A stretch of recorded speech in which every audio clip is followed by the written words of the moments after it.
Hello everyone, welcome to let's crack UPSC CSC Hindi. तो स्वागत है आप सभी लोग का बहुत बहुत। और हम लोग पढ़ रहे हैं तमिलनाडु बोर्ड कई दिनों से, और बहुत आराम से पढ़ा रही हूँ मैं आप लोगों को, कोई जल्दी नहीं है। खूब आराम आराम से हम लोग पढ़ रहे हैं। और इस बार 2023 के पेपर में 2024 के पेपर में एक क्वेश्चन आप लोगों ने देखा होगा जो जिसमें आपका एक इनाम गांव और चंद्रकेतुगढ़, तो आप उससे तो परिचित थे। और बाकी जो साइट्स थे तो वो तमिलनाडु बोर्ड में हमने पढ़ा है ना। तो जैसे तमिलनाडु बोर्ड में क्या है कि साउथ के सारे साइट्स हम लोग पढ़ लेते हैं, तो काफ़ी सारे साइट्स, काफ़ी सारे न्यू आपको इसमें पता चलेगा। तो मेगालिथिक में हम लोगों ने जो केरल वाला पढ़ा था, तमिल इस बार आया 2024 में। ठीक है, तो हम लोग अभी चैप्टर 1 कर रहे हैं, early India from the beginning to Indus civilisation. तो टॉपिक शुरू करने से पहले मैं आप लोगों को एक ज़रूरी बात बताना चाहती हूँ। ज़रूरी बात यह है कि जैसा कि आप जानते हैं कि पिछले कई दिनों से एक ऑफ़र हम आप लोगों के लिए लेकर आए हैं। प्रीलिम्स के बाद आपको एक लोएस्ट फी में, एकदम लोएस्ट प्राइस में हम दे रहे हैं पूरा 15 महीने का, पूरे 15 महीने का जीएस का कोर्स, जिसमें आपका प्रीलिम्स प्लस मेंस की कंप्लीट तैयारी कराई जाएगी, जिसमें सीसैट होगा, जीएस होगा, टेस्ट सीरीज होगा, सब कुछ। ठीक। और ये 30 जून तक ये ऑफर है आपके लिए। ये जो 24,999 जो कि एकदम लोएस्ट फी है ये अनअकैडमी का, ये सिर्फ आपको मिल रहा है 30 जून तक। 10% का हाइक होने वाला है फी में 1 जुलाई से। तो आप अगर प्लान कर रहे हैं कि आपको 2025 के लिए, 26 के लिए, 27 के लिए आपको कोर्स लेना है, तैयारी करना है हमारे साथ आकर टॉप एजुकेटर्स के साथ सिस्टमैटिक तरीके से, तो देर मत करिए। रिंकू लाइव मेरा कोड है, रिंकू लाइव RINKULIV, ये रेफरल कोड जिससे आपको थोड़ी छूट भी मिलेगी फी में, और बाकी मुझे अच्छा लगेगा। ये कोर्स पूरा आपकी सभी समस्याओं का ध्यान में रखते हुए ये तैयार किया गया है, जिसमें कि पूरा आपकी मेंटरशिप से लेकर, ताकि आपका मोरल हमेशा बूस्ट रहे, आपकी मेंटरिंग भी की जाएगी और कंप्लीट आपकी तैयारी भी करवाई जाएगी। आंसर राइटिंग, रिवीजन वगैरह कैसे करना है, everything you will get. Batches हैं ये, मंजिल बाइलिंगुअल बैच है, अचीवर इंग्लिश मीडियम का बैच है, और हिंदी बैच है आपका लक्ष्य। 2026 के लिए भी नीव फाउंडेशन बैच लॉन्च हो चुका है, 29 जून से ये शुरू हो जाएगा। और आपके मेंस के लिए भी बैच बन चुका है, जो कि सिर्फ 9,999 में आ रहा है। और बाकी ये आइकॉनिक सब्सक्रिप्शन आपको पता ही है, जिसमें आपको स्पेशल एक गाइड मिलता है, इसमें क्विक रिवीजन मॉड्यूल आपको मिलता है। ये नया हमने ऐड किया है, AI बेस्ड आंसर इवेल्युएशन और इंटरव्यू गाइडेंस प्रोग्राम। बाकी जो पहले से फीचर्स हैं वो तो हैं ही इसमें। और ऑप्शनल के लगभग सभी सब्जेक्ट आपको अनअकैडमी पर मिल जाएगा, जो भी आपका ऑप्शनल है। और history optional, sociology optional, Hindi medium से अगर करना है तो मेरा कोर्स भी अनअकैडमी पर है। तो जल्दी से डिसीजन ले डालिए, और आइए अब चलते हैं टॉपिक की तरफ। तो अभी हम लोग चैप्टर 1 कर रहे हैं। ठीक। तो इसमें हम लोगों ने पैलोलिथिक, मेजोलिथिक, न्यूलिथिक, ये सब हम लोगों ने कर लिया। आज जो हम लोग करेंगे वो कर लेंगे salient features of Indian culture, ये आज हम लोग करेंगे। ठीक है। तो इसमें जो है प्रारंभिक भारत, आरंभ से लेकर सिंधु सभ्यता तक, early India from the beginning to the Indus civilisation, और इंडस सिविलाइजेशन आज का हमारा टॉपिक है। तो मैंने आप लोग को बहुत बार NCERT में पढ़ाया है, RS शर्मा से मैंने पढ़ाया है, कई बार ऐसे भी मैंने आप लोगों को मिक्स्ड सभी बुक का लेकर एक मैंने सार आप लोगों को कई बार पढ़ाया है। आज मैं तमिलनाडु बोर्ड से आप लोगों को पढ़ाने जा रही हूँ कि तमिलनाडु बोर्ड में इंडस सिविलाइजेशन को लेकर के क्या कहा गया है, कैसे लिखा गया है। तो देखिए, ये कहता है कि the Indus civilisation represent the first phase of urbanisation in India. यानी भारत में पहली बार अगर हम लोगों को अर्बनाइजेशन दिखता है तो वो कब दिखता है, तो इंडस सिविलाइजेशन में दिखता है। तो यानी शहरीकरण, अर्बनाइजेशन का फर्स्ट फेज का ये प्रतिनिधित्व करता है। ठीक, मतलब पहली बार भारत में शहर कब बसे, तो सिंधु सभ्यता वालों ने बसाया। और ये जब अपने पीक पर थी, जब ये सभ्यता अपने चरम पर थी, तब कई संस्कृतियां ठीक है, यानी मध्य पाषाण और नवपाषाण संस्कृतियां जिनकी चर्चा हमने अभी पिछले क्लास में की थी, ये भारत के बाकी भागों में प्रचलित थी। यानी तब मतलब जब मोस्टली जो है न्यूलिथिक कल्चर चल रहा था, जब शहर बना डाला था इन लोगों ने। तो क्यों, तो आप लोग देखोगे कि जो इंडस वैली सिविलाइजेशन का जब आप लोग मैप देखोगे, मैप कहाँ गया, मैं अब आपको मैप दिखाती हूँ। अरे मैप तो था, डिलीट हो गया क्या मेरे से? हाँ ये रहा। ये देखिए, ये जब आप इसका मैप देखेंगे तो आपको मैप देख करके आपको ये पता चलेगा कि ये अब ये इतनी दूर में है। ये देख रहे हो आप लोग, बस सिंधु सभ्यता का फैलाव जो है यही है आपका, ये है पूरा। मतलब थोड़ा सा इसका हम लोग कहते हैं त्रिभुजाकार, ट्रायंगुलर है। अब ये जो बाकी जो एरियाज हैं, ये जो आप देख रहे हो, तो ये सब जो बाकी एरियाज है इसमें अभी न्यूलिथिक कल्चर, मोस्टली जो एरियाज थे वहां पे न्यूलिथिक कल्चर चल रहा था। तो यही ये आपका कह रहा है कि मतलब जब जिनकी चर्चा हमने लास्ट क्लास में की थी, तो वहां पर अभी काफी सारे जो है इस क्षेत्र में तो शहर बना डाला था इन लोगों ने, इतना डेवलपमेंट कर लिया। लेकिन बाकी सभी प्लेसेस में क्या चल रहा था, तो अभी मध्य पाषाण, मेजोलिथिक और न्यूलिथिक कल्चर चल रहे थे। कहीं कहीं लोग चरवाहे थे, कहीं कहीं लोग खेती भी करने लग गए थे। अच्छा, इसका नामकरण कैसे हुआ? तो इसका नॉमेनक्लेचर, फेजेस एंड क्रोनोलॉजी, यानी इसका नाम हमने इंडस वैली सिविलाइजेशन या हड़प्पन कल्चर क्यों रखा, या फिर जो है इसका कितने इसके फेज रहे, इसका टाइम क्या रहा। तो ईसा पूर्व में, तीसरी सहस्त्राब्दी ईसा पूर्व में भारत और पाकिस्तान के उत्तर पश्चिमी भाग में जो है ये दिखाई दिया। तो आपने अभी मैप में देखा कि ये नॉर्थ वेस्ट में जो है ये सारा का कहाँ का पर है ये, तो ये सारा का सारा नॉर्थ वेस्ट में है। यही आपने देखा कि यही ऐसे फैलाव है सिंधु सभ्यता की, है ना। तो क्योंकि इंडस जो रिवर है उसी के आसपास इन सब का कॉन्सेंट्रेशन देखा गया, सबसे ज्यादा फैलाव, तो इसलिए इसको इंडस सिविलाइजेशन कहा गया। कुछ लोग हड़प्पन भी कहते हैं, क्यों? क्योंकि हड़प्पा सबसे पहले खोजा गया, सबसे पहले हड़प्पा को पहचाना गया, तो इसलिए इसको हड़प्पन कल्चर या हड़प्पन सिविलाइजेशन के नाम से भी जानते हैं। तो क्या ये ऑल ओवर अचानक से इतने एडवांस हो गए, एकदम से ये सभ्यता प्रकट हो गई? तो नहीं, ये सडन नहीं था। ठीक, this civilisation did not appear all of a sudden. तो इस क्षेत्र में जो है, जो नवपाषाण गांव थे, जो खेती भी कर रहे थे, पॉटरी, जो हमने पिछले क्लास में देखा, ठीक, तो इसकी शुरुआत जो है मेहरगढ़ के नवपाषाण स्थल से हुई। धीरे धीरे मेहरगढ़ वालों ने डेवलपमेंट कर लिया था और उन लोगों ने ही फिर धीरे जो है घर बनाना शुरू किया, फिर धीरे धीरे शहर बसाना शुरू किया। तो इसको तीन फेज में इसको बांटा जाता है। इसमें जो है ये पहले नहीं पूछा जाता था, लेकिन देखो 2023 के प्रीलिम्स में पूछ लिया गया था। तो प्रारंभिक यानी जो अर्ली रहा, तो ये आपको हम लोग को ये डेट देता है आपका तमिलनाडु बोर्ड 3000 to 2600 BC। जो मेच्योर रहा, जब मेच्योर का मतलब कि पूरी तरह से शहर बस गए थे, मेच्योर का मतलब कि पूरी तरह से शहर बस गए थे और हम लोग जो इंडस सिविलाइजेशन के जो फीचर्स पढ़ते हैं वो सारे कुछ डेवलप हो गए थे।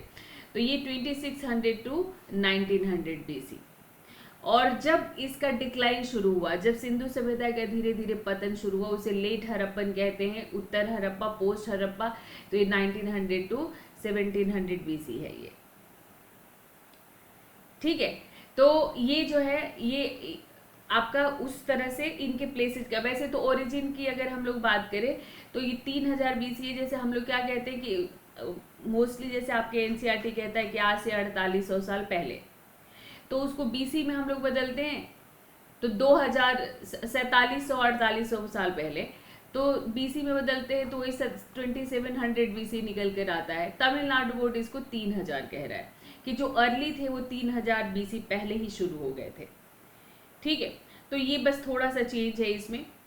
तो शहरी चरण परिपक्व हड़प्पा काल में प्रचलित था, यानी शहर बने थे जब ये बिल्कुल जो है पूरी तरह से खेती करने लग गए, ट्रेड करने लग गए, कांसा बनाना सीख गए, बहुत सारे जो कार्नेलियन कीमती जो प्रेशियस स्टोन है उनसे ज्वेलरी बनाने लग गए और उसको जो है एक्सपोर्ट करने लग गए, इंपोर्ट करने लग गए। तो इसी समय जो है इसी को मेच्योर, मतलब इस समय इनके पास पैसा बहुत आया और इन्होंने प्लान्ड सिटीज बनाई।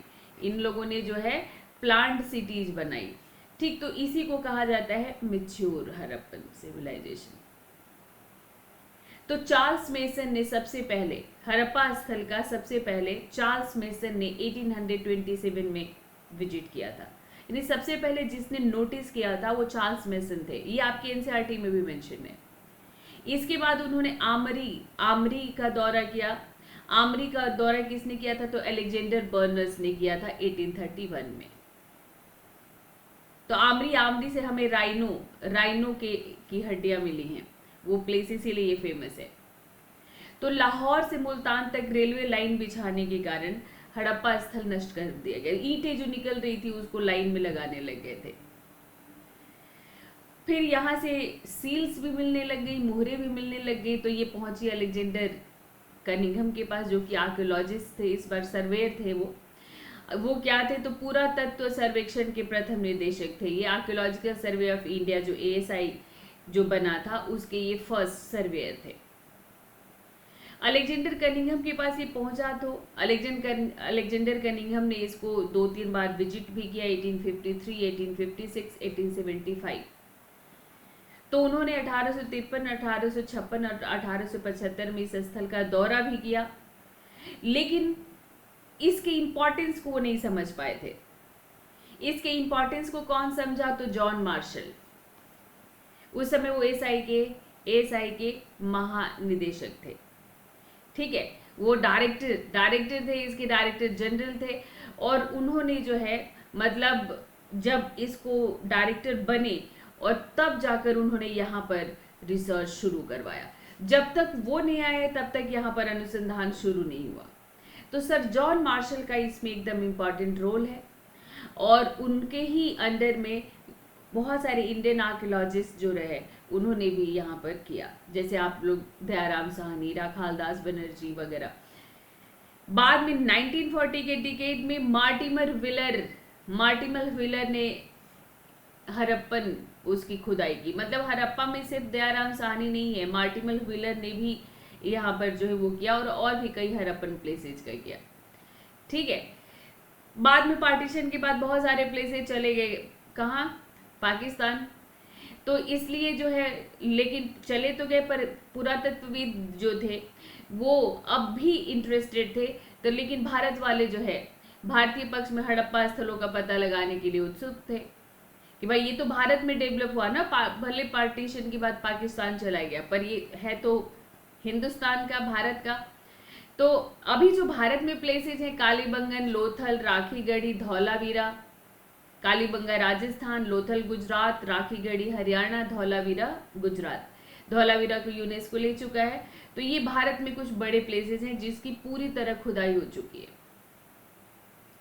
और 1950 के डिकेड के बाद जो एक्सकेवेशंस हुए हैं, जो रिसर्च और एक्सकेवेशंस हुए हैं, इससे जो है क्या हुआ है कि हड़प्पा सभ्यता और उसकी प्रकृति को समझने में हमें मदद मिली है। उसके बाद ज़्यादा मतलब अब क्या है, टेक्नोलॉजिकल डेवलपमेंट भी तो हो गया है, तो अब बहुत सारे टूल्स, इंस्ट्रूमेंट अब हमारे पास हो चुके हैं, जिससे ज़्यादा हम लोगों को जानकारी मिली है। ये भी हो सकता है कि बहुत ही जल्दी हम लोग हड़प्पन स्क्रिप्ट को पढ़ लें, ये भी हो सकता है।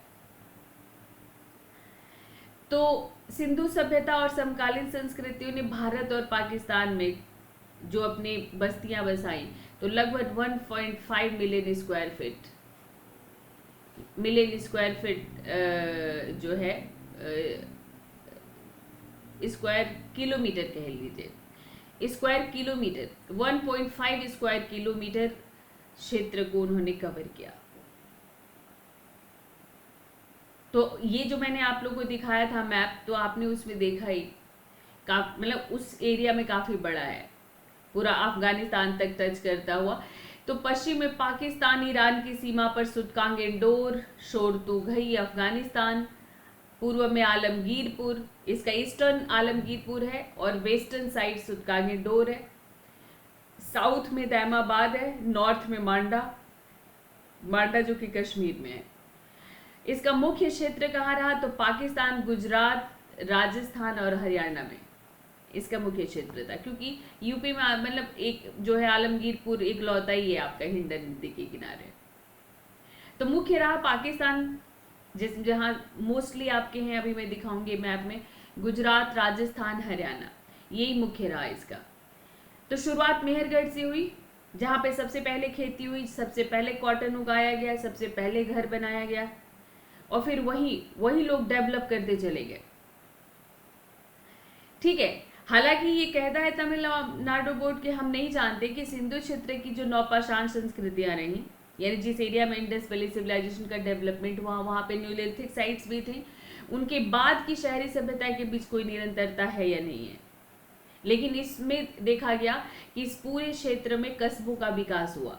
कस्बा तो समझते हैं जहाँ पर बाजार वजार रहता है, तो विलेजेस, गांव और कस्बे, टाउन्स, छोटे छोटे शहर, तो इनका विकास हुआ। और जब मेच्योर हड़प्पन स्टेज में बड़े बड़े शहरी केंद्र विकसित हुए और बहुत सारे प्लान टाउन्स बने।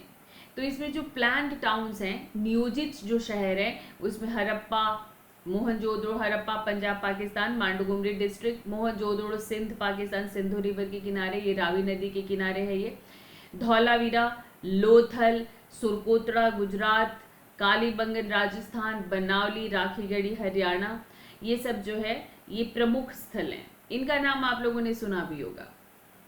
तो ये देखो, अगर आप ये देखोगे तो ये सब के सब जो है, मतलब ये जो है, अभी तो हमारा ये बॉर्डर है, तो हमारा ये जो बॉर्डर है अभी मैं आपको दिखाती हूँ कि ये सारे पाकिस्तान में है। ये देखिए, तो ये जो है आपका, ये हमारा बॉर्डर हो गया। ठीक है, ये हमारा बॉर्डर है। तो ये पूरा, ये जो आप सब देख रहे हो, ये सारा का सारा कहाँ पर है ये, तो ये जो है, ये इसके बाहर का जितना ये आप देख रहे हो, ये सब पाकिस्तान में। ठीक है। तो पाकिस्तान में अभी भी इंडस साइट्स ज्यादा हैं। ये देख पा रहे हैं यहाँ पर, और भी नजदीक से ये सब का नाम दिया हुआ है। ठीक है, आपको मैं पीडीएफ शेयर कर दूंगी, तो आप यहाँ से जो है ये सारे प्लेसेस नोट कर लेना। हालांकि पाकिस्तान वाले प्लेसेस नहीं पूछे जाते, इंडिया वाले प्लेसेस ही हमेशा पूछे जाते हैं। तो जितनी भी टाउन्स थे उनको फोर्टिफाई कर दिया गया था, उनकी किलेबंदी कर दी गई थी, प्लान्ड रोड थे, सड़कें थी, गलियां, नालियां, ये सब देखी गई। ठीक है। तो ये सब जाहिर है कि कोई ना कोई एक अथॉरिटी होगी, जैसे आपके शहर में होती है एक डेवलपमेंट अथॉरिटी, जैसे डीडीए है दिल्ली में, बीडीए है बनारस में, है ना।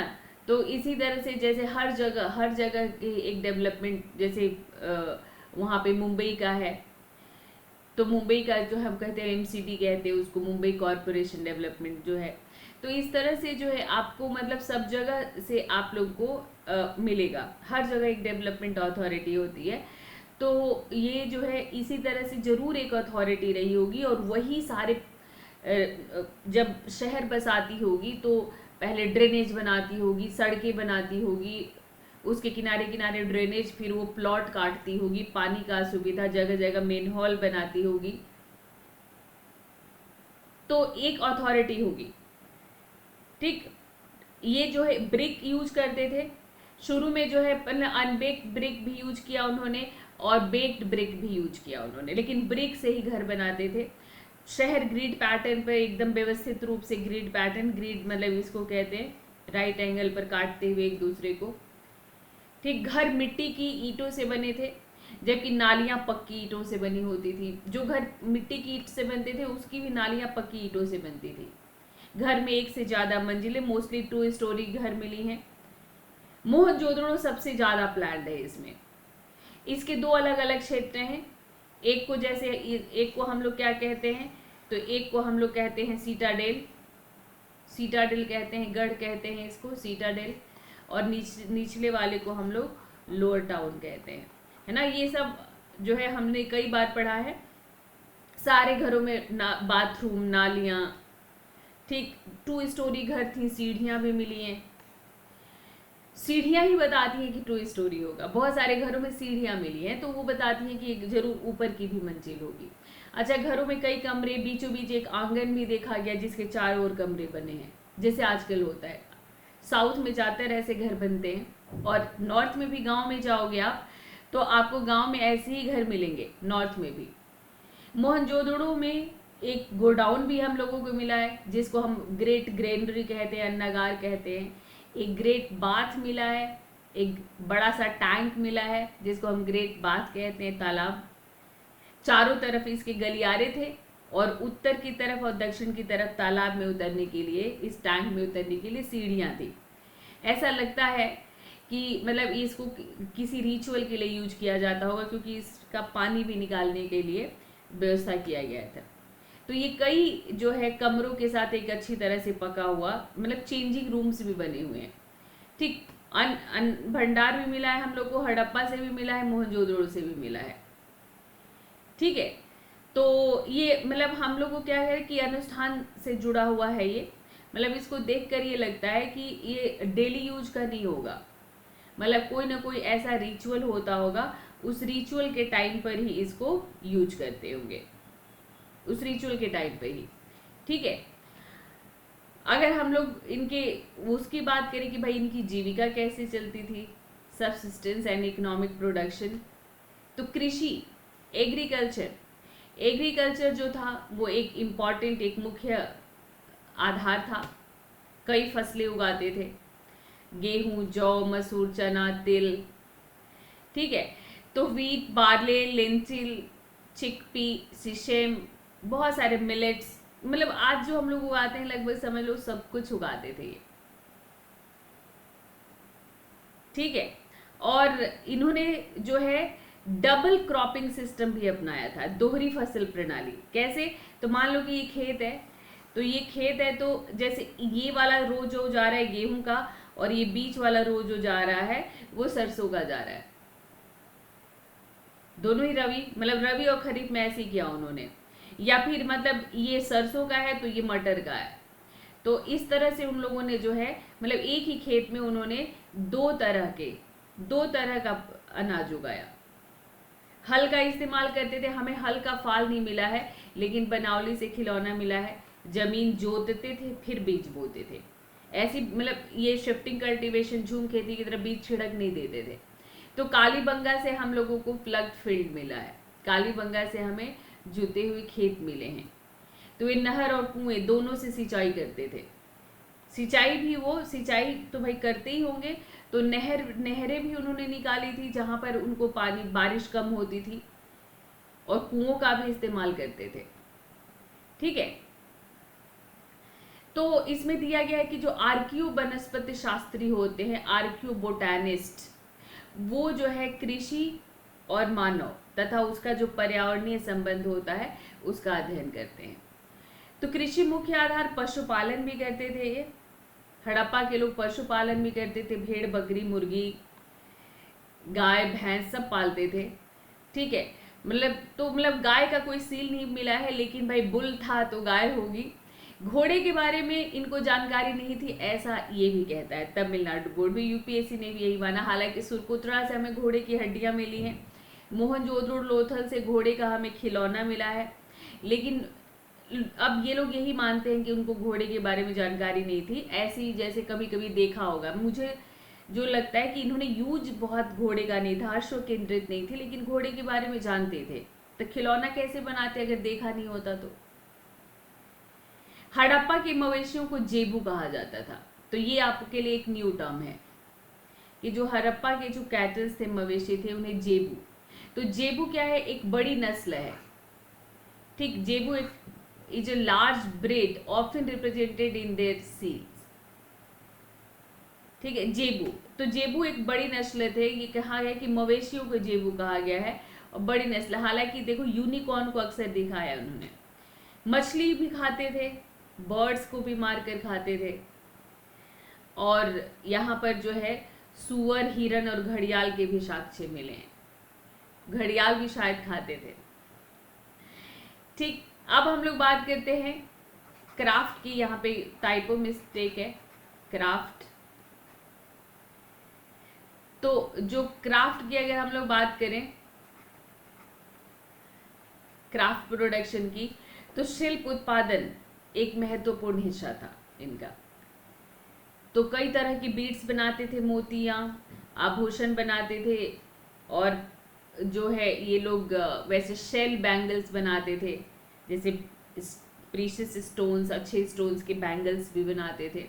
ठीक है, मेटल वर्किंग इनका बहुत अच्छा था, धातु का काम इनका प्रमुख शिल्प था, कांसा बनाना देखो जान गए थे ये।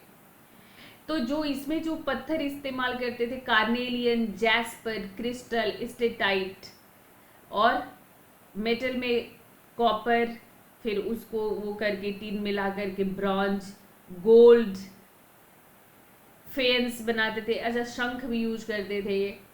ठीक है, तो ये जो है मेटल में तो कॉपर और ये हो गया, ब्रॉन्ज हो गया, गोल्ड हो गया, इसके साथ शेल का भी इस्तेमाल करते थे। शंख, आज भी बंगाल में लोग शंख की चूड़ियाँ पहनते हैं, तो शंख का भी इस्तेमाल करते थे ये लोग, शेल का भी। और फेंस तो खुद बनाते थे। आपके एनसीईआरटी में दिया हुआ एक सॉफ्ट पत्थर में गूंद मिलाकर डिजाइन करते थे, तो आपके एनसीईआरटी में भी दिया हुआ है। ठीक है, बाकी टेराकोटा आर्ट पकी हुई मिट्टी से बनाते थे। तो जो बीड्स थे वे made in innumerable designs and decorations, बहुत सुंदर सुंदर अलग अलग तरह के बनाए।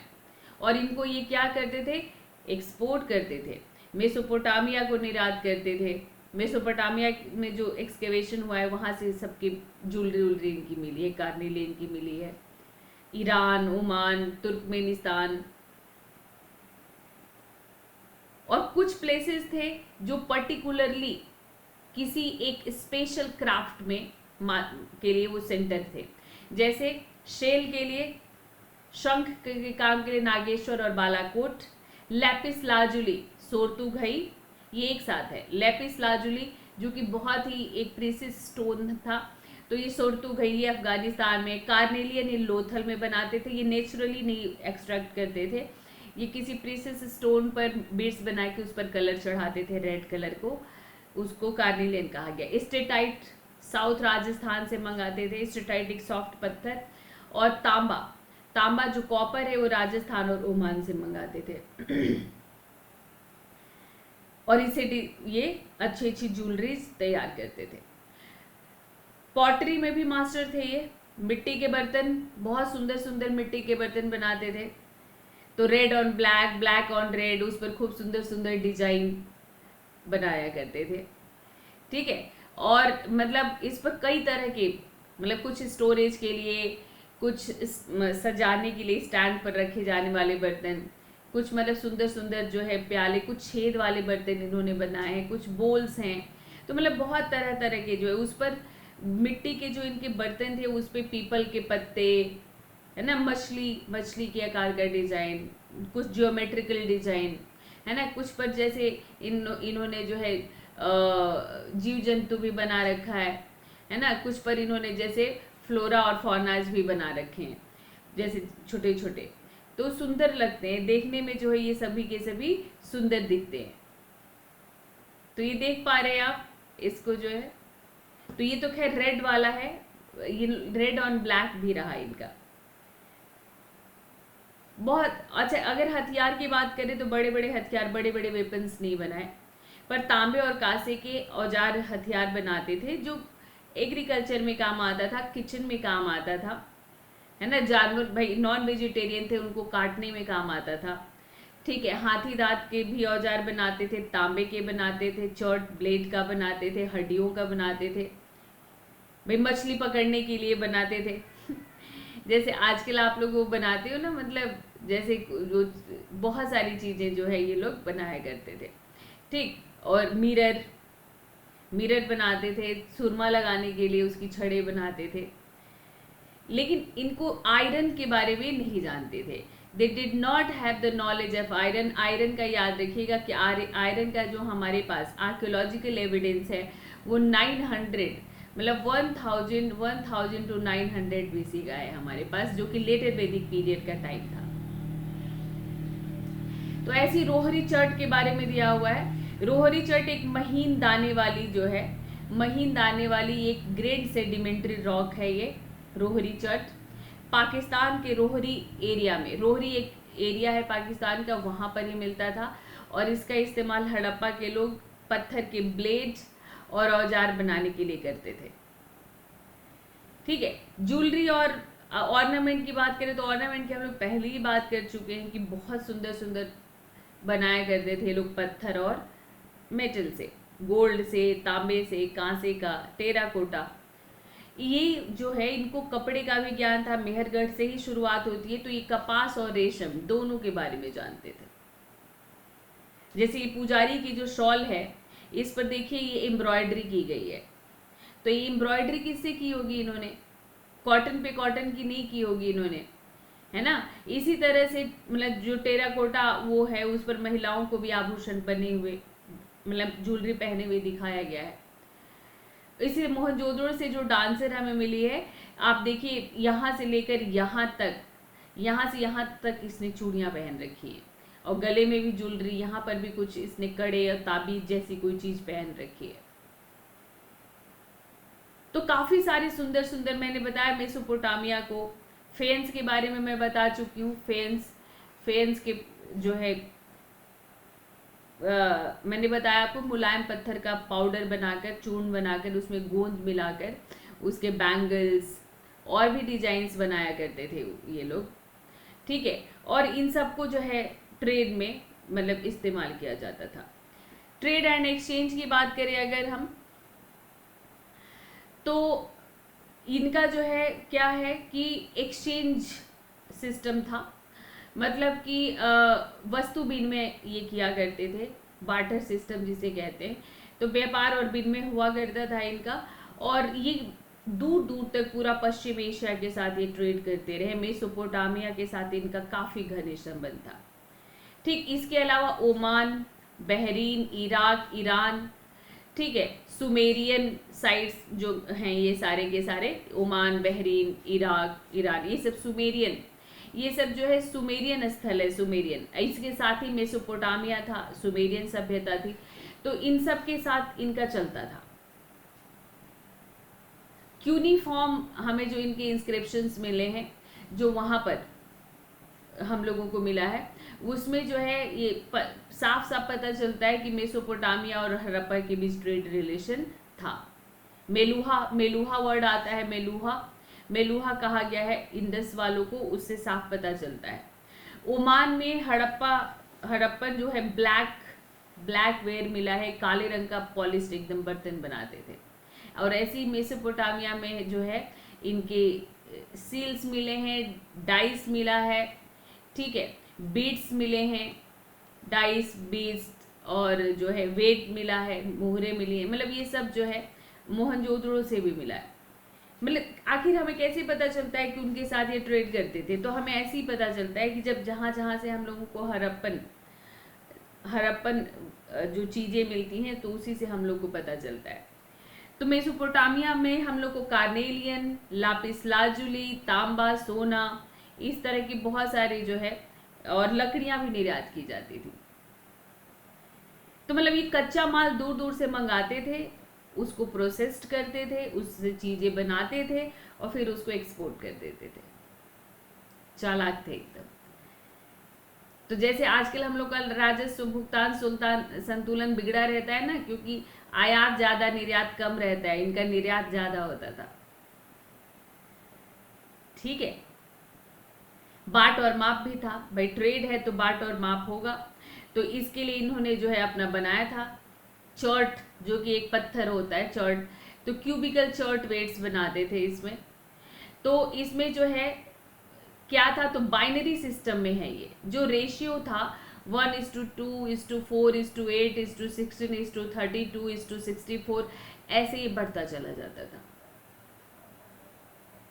ठीक, तो वजन का अनुपात दुगना होता गया, 1, 2, 4, 8, 16, 32, 64, ऐसे करके ये बढ़ता चला जाता था। तो ये इनका रेशियो था, रेशियो भी याद रखिएगा। तो 16वें अनुपात का सबसे छोटा जो वजन मिला है हम लोगों को, वो 13.63 ग्राम का है। तो इसी तरह पैमाना भी, इंच भी मिला है हम लोगों को, इंच भी मिला है। बाइनरी नंबर मैंने आपको बता दिया, वे बाइनरी नंबर में जो है ये आप ज्वेलरी, आज भी आप जाते हो तो जो ज्वेलर है वेट करता है ना, तो ज्वेलरी, मेटल, ये सब वेट करने के काम आता था। और बहुत सारे हम लोग को सील्स मिली हैं, सेल्स, सीलिंग। तो सील्स क्या थी, तो ये इस तरह से मोहरे थी जो एक्सचेंज वगैरह के या आइडेंटिटी वगैरह काम आती थी। सीलिंग, जो भी ये लोग सामान बाहर भेजते थे उस पर मिट्टी लगाकर उसका मुंह बंद कर देते थे, मिट्टी लगाकर सुखा देते थे ताकि कोई खोले तो पता चल जाए, उस पर ऐसे अपना सील मारते थे, तो उसको सीलिंग कहा गया। और स्क्रिप्ट्स, तो अलग अलग जैसे हम लोग को स्टेटाइट, तांबा, टेराकोटा, हाथीदांत से बनी चीजें हम लोग को मिली हैं। और सबसे लंबे जो है हम लोगों को वो मिला है, उसमें 26 संकेत मिलता है। किस पर? स्क्रिप्ट का। ये हम लोग को मिला है धौलावीरा से। सबसे लंबा, मतलब सबसे लंबा मान, longest text has about 26 science. Longest text का मतलब कि एक जगह लिखा हुआ बहुत सारा कुछ लोग कहते हैं ये द्रविडियन है, ठीक है, कुछ लोग द्रविडियन कहते हैं। अब कुछ लोग जो है इसमें कुछ कह नहीं सकते। ये देखिए, ये सील है। तो आप जैसे योगी, ये पशुपति वाला नहीं है। पशुपति में तो आपने देखा है कि चारों तरफ जानवर बैठे, ऐसा योगी कई जगह हम लोग को दिखा है।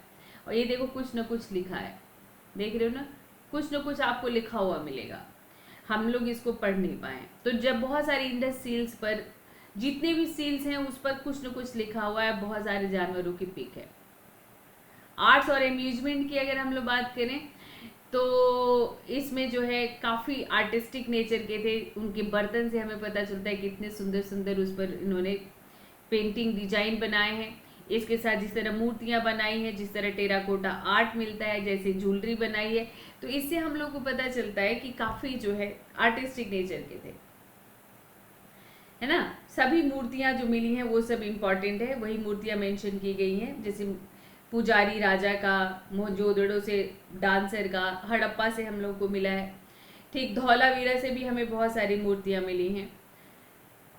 बहुत सारी खिलौना गाड़ियाँ, खिलौने तो खूब मिले हैं, लट्टू, पहिए, कंचे, कंचा खेला है ना, तो बहुत सारी चीज़ें। ये देखिए प्रेस्ट का, देखिए बैग, देखिए, या आपने हमेशा फ्रंट देखा होगा, बैग देखिए, बैग से भी कितना स्टाइलिश लग रहा है। ये टूट गया है, ऐसा देख के लग रहा है ना चंडोल होगा, नहीं यहाँ पर भी बाल होगा, तभी रिबन से उसको बांधा है। तो बैग से पूरा शॉल लपेटा हुआ है। बाकी रिलीजन वगैरह की अगर हम लोग बात करें कि फेथ और उनका बिलीफ सिस्टम कैसा था, तो ये प्रकृति की पूजा करते थे, नेचर वर्शिप करते थे, पीपल के पेड़ की पूजा करते थे, मातृ देवी की पूजा करते थे, अग्नि वेदिकाएं भी हम लोग को मिली है, ये यज्ञ और हवन भी जरूर करते होंगे। तो इनका हमसे काफी मिलता जुलता था। अब जो डेड होते थे उनको दफनाते थे, दे ब्यूरिड द डेड। और काफी दाह संस्कार के भी साक्ष्य मिले हैं, जैसे आजकल हम लोग जलाते हैं, क्रीमेशन करते हैं, तो दाह संस्कार भी मिला है। अच्छा, कब्र में ये लोग बॉडीज के साथ साथ बर्तन, मिरर, ज्वेलरी, ये सब भी रख देते थे। इसे हमें पता चलता है कि ये आफ्टर लाइफ में विश्वास करते थे, पुनर्जन्म में विश्वास करते थे, या मृत्यु के बाद भी जीवन होता है इसमें विश्वास करते थे। तो देखिए, ये एक हड़प्पन ब्यूरियल है, ये राखीगढ़ी की पिक है। राजनीति के बारे में हम कुछ बता नहीं सकते, पर जिस तरह एक यूनिफॉर्मिटी मिलती है, बाट, बर्तन, टाउन प्लानिंग, तो इससे हमें पता चलता है कि कोई ना कोई एग्जिस्ट तो करता होगा, कोई ना कोई सिस्टम एग्जिस्ट तो करता होगा, ठीक है। अब इसमें ये कहता है तमिलनाडु बोर्ड की मजदूरों ने अपना यूनियन बना रखा था। लेबर मोबिलाइजेशन में also suggest the existence of a political system, क्योंकि लेबर एक जगह रहा करते थे अपना वो बनाकर ग्रुप, उनका एक तरफ हम लोग को आवास मिला है। तो हड़प्पा और मोहनजोदड़ो में नगर राज्य जैसी राजनीति रही होगी, लेकिन अभी हम लोग जो है एक केंद्रीय सत्ता भी रही होगी, लेकिन हम लोग पक्के तौर पर कुछ कह नहीं सकते हम, ठीक है। बाकी ये पूरा था इनका कल्चर जो हमने पढ़ा, खान पान, क्या करते थे, कैसे रहते थे। ये दिया है आपका कि मतलब भारतीय संस्कृति का निर्माण और रचनाकारिता, मतलब भारतीय संस्कृति को किसने बसाया। अगर हड़प्पा सभ्यता के लेखक जो थे वो द्रविड़ भाषा, ये तमिलनाडु बोर्ड है तो वो कहता है कि द्रविड़ भाषा बोलने वाले थे, ठीक। पुरातात्विक साक्ष्य से पता चलता है कि हड़प्पा सभ्यता के पतन के बाद ये दक्षिण की ओर चले गए थे और नॉर्थ में वैदिक आ गए थे। तो द्रविडियन मतलब इन लोग का नाक नक्श भी वैसे से ही मिलता जुलता है। लेकिन ये सब देखो अंदाज है, हम जब तक इनके स्क्रिप्ट को हम लोग नहीं पढ़ पाएंगे तब तक इन सभी बातों का जवाब मिलना मुश्किल है। तो अभी तमिल सिविलाइजेशन से इसका जो है कंपेयर किया जाता है, ठीक है। लेकिन यह है कि पहला शहरीकरण का प्रतिनिधित्व करती है और काफ़ी कुछ जो है हम लोगों को एक सिमिलैरिटीज़ भी देखने को मिलता है। तो इसमें हमें ये बताता है, तमिलनाडु बोर्ड साउथ की पॉइंट ऑफ व्यू से बताता है कि मतलब archaeological evidence points to several group of people living in Tamil Nadu and South India. जबकि हम ऐसे हरप्पन लास्ट हम लोग को मिला है दैमाबाद, पर ये कहते हैं कि नहीं, उस तरफ कुछ इस तरह का ग्रुप रह रहा था। तो हम सिंधु क्षेत्र के लोग माइग्रेट करके वहाँ गए होंगे, इस बात से इनकार नहीं कर सकते हम। हालांकि अभी रिसर्च, ये खोज का विषय है, ठीक है, खोज का विषय है ये। और बाकी वहाँ के जो शहर हैं वो सिंधु सभ्यता से अलग रहे हैं। तो ये देखिए, ये मैंने मैप में लगा दिया है आपका इंडस सिटीज एंड टाउन्स, ठीक है। और सिंधु सभ्यता की जो बहुत सारी समकालीन संस्कृतियाँ भी रही हैं, तो उसमें जैसे कैल्कोलिथिक ताम्र पाषाणिक वाला समकालीन रहा है आपका। तो आज हम लोग सिंधु सभ्यता तक पढ़ते हैं, नहीं तो आपका मिक्स हो जाएगा। फिर नेक्स्ट सेशन में हम लोग इसके आगे पढ़ेंगे, ठीक है। तो आज हमने इंडस वैली कंप्लीट कर लिया। तो thanks for watching this session, next topic में मिलते हैं, बाय बाय।